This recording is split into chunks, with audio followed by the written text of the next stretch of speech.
এর বাইরে তো আর কোনো গোডাউন নাই, অন্তত পক্ষে সয়াবিন তেলের ঘাটতি হওয়ার কথাই না।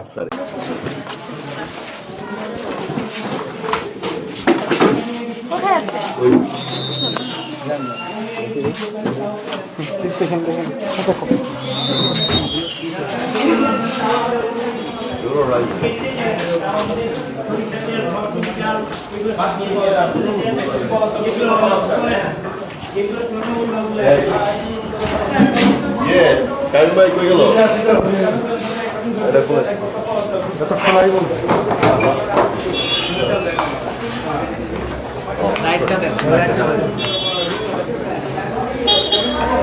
সয়াবিনের অভাব নেই। আজকে সকালবেলা ঢুকছে, আজকে সকালবেলা ঢুকছে আজকে। হ্যাঁ অবশ্যই অবশ্যই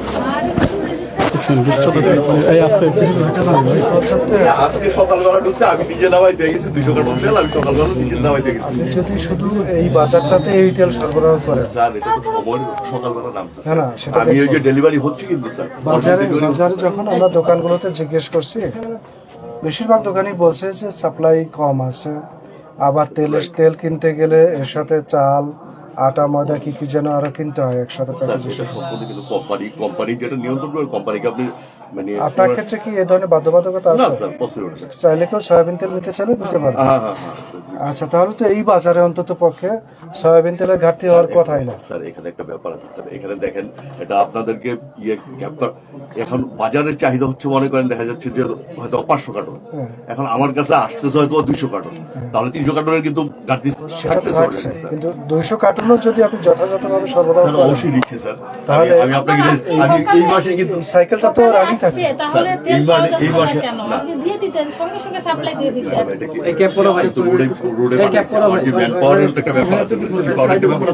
রোডে 2টা গাড়ি। আচ্ছা, আপনি বলছেন তাহলে গতকালকে তেল আসেনি, গত পরশুদিন তেল আসেনি। গত পরশুদিন ভাই, গতকালকে আসছে আর আজকে আসছে। আপনার চালানগুলো দেখেছি ম্যাডাম, আমি এটাই বলছি স্যার, আমি দেখেন একটু আপনারা একটু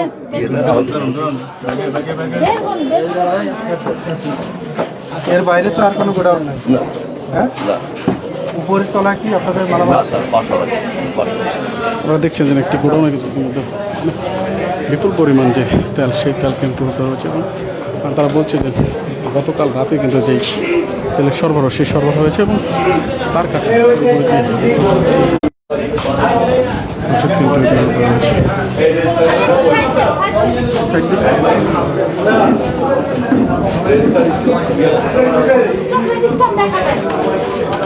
চালানটাও দেখা চালান কপিটা আর ইয়েটা